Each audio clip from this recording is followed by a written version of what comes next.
Hey, what's up, EBA leaders and pastors? Thanks for giving me an opportunity to just keep you up to speed on what's happening within the Eastern Baptist Association and our partnering churches. Just as a quick reminder, don't forget, next week we'll be seeing the Southern Baptist Convention. And so I know some of you are traveling, and I just want to let you know I'm praying for you. And I'm also praying for our convention and some of the decisions that are ahead of our convention that we have to make and how those might impact the local church as well. As I was thinking about what to share with you this week, I'm going to do one more week. We've done 2 weeks on grieving in different angles. We'll do one more week on grieving, and then of course we'll move into other topics. But it's an important topic. And a lot of you know that we had the Shepherding Through Sorrow seminar that was hosted by High Tide Church this past Tuesday. It was a luncheon. It was an EBA luncheon, not only to help you connect together as EBA churches, but also to bring this issue into sharp focus, which is grief within the local church and how you and I and pastors can better do a job.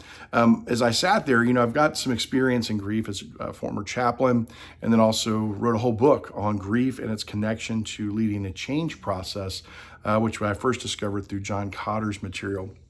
But as I sat there with Dr. Andy Ehlers and I sat there with Dr. Brian Moss, my attention really got drawn into them and how they've processed the loss of a spouse and continued to pastor a church well, something I've not been through. And so as I listened to them, I had a whole new angle, a whole new way of looking at grief, as well as how grief can be better managed within the local church. And it made me grieve in a different way. I grieve because not many of our churches took advantage of this opportunity.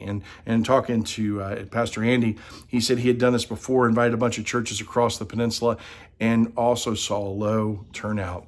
And my concern is that we're not doing this well within our local churches. We're not shepherding people well through their grief. And so sometimes we need to have a moment where we reflect and say, we can do better. And churches, I believe that we can do better. And so if you missed that opportunity, I want to let you know 2 things that came out of it, or 2 programs. Some of you may be using these programs. And if you are, praise God. But 2 programs that came out of that. One was Grief Share, which is really a program that helps people through the initial shock of grief, but then also how to go through some of the more difficult holidays. But then one that Pastor Andy shared that blew me away was the Pain to Purpose, which is a growth group or small group material that helps people take any issue of pain, not just grief, and turn it into a purpose that God can use for ministry. And so that one's powerful. I also learned that both of their churches have great overarching oversight to help people with lay counseling and small groups and programs. And so you could connect with Brian Moss, or you can connect with Andy Ehlers. I believe that they're leading the way in many ways in these 2 areas for how to connect with people that are grieving and allow the church to be a place that really helps people have healing. And so grab coffee with them, grab lunch with them. I've listed for you in this week's email and in the description of this video those connections to those 2 programs, which any local church can implement: Grief Share, as well as Pain to Purpose. And so that was just something I wanted to give to you. If you missed that opportunity, take advantage of it. It's an opportunity. I even gave you a link of other pastors that are saying how God's using the issue of grief to help them reach people and share the gospel and seeing new people come to faith in the community that aren't attending their church. So it's a new avenue missionally for you to connect with people. As you look down at some of the other opportunities coming at us, don't forget London Village has a summer missionary. It is a paid program. Sunrise is still accepting applications for their 52-week LDP, their leadership development pilot. That's pretty awesome.